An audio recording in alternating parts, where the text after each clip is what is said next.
போல் முடிவுகளால் நொறுங்கிய விஜய் கனவு. சினிமாவில் நடிக்க திட்டம், கதையை கேட்க தொடங்கினார். தமிழக சட்டமன்ற தேர்தல் முடிவுகள் மே 4ஆம் தேதி வெளியாக உள்ள நிலையில் தமிழக அரசியல் களம் முன்னெப்போதும் இல்லாத வகையில் பெரும் பரபரப்பில் ஆழ்ந்துள்ளது. ஒரு பக்கம் தனது தமிழக வெற்றிக் கழகம் மிகப்பெரிய வெற்றியை பெற்று ஆட்சி பிடிக்கும் என்ற நம்பிக்கையில் அக்கட்சியின் தலைவர் விஜய் இருக்க, மறுபக்கம் அவர் தனது அடுத்த படத்திற்கான இயக்குநர்களுடன் பேச்சுவார்த்தை நடத்தி வருவதாக வெளியாகும் தகவல் அரசியல் மற்றும் திரைத்துறையில் விவாதங்களை கிளப்பியுள்ளது.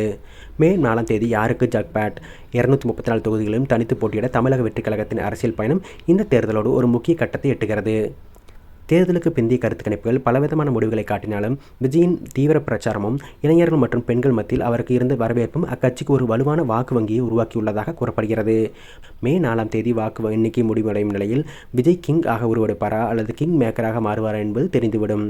விஜய் அரசியலுக்கு வரும்பொழுது இனி சினிமாவில் நடிக்கப் போவதில்லை என்றும், தளபதி 69 தான் தனது கடைசி படம் என்றும் அறிவித்திருந்தார். ஆனால் சமீபத்தில் அவரது தனது முடிவை மறுபரிசீலனை செய்து வருவதாக நம்பத்தகுந்த வட்டாரங்கள் தெரிவிக்கிறது.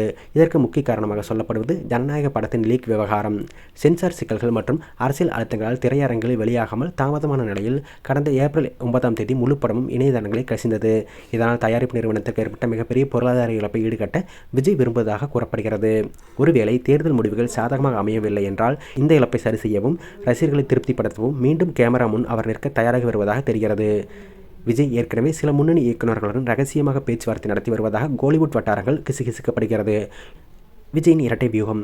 அரசியல் நோக்கர்கள் இதனை விஜயின் பிளான் பி என்று பார்க்கிறார்கள். பிளான் ஏ, தேர்தலில் வெற்றி பெற்று தமிழகத்தின் அதிகார மையமாக மாறுவது.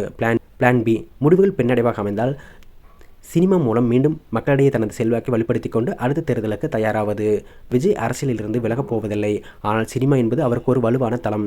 ஜனநாயக படத்தின் லீக் அவரை பெரிதும் வருத்தப்பட வைத்துள்ளது. எனவே அந்த படத்தை தயாரித்த நிறுவனத்திற்கு மற்றொரு படம் பண்ணி கொடுப்பது ஒரு தார்மீக கடமையாக கருதுகிறார் என்கிறார்கள் அவருக்கு நெருக்கமானவர்கள். விஜயின் இந்த இரட்டை நிலைப்பாடு அவரது தொண்டரிடையே கலவையான உணர்வை ஏற்படுத்தியுள்ளது.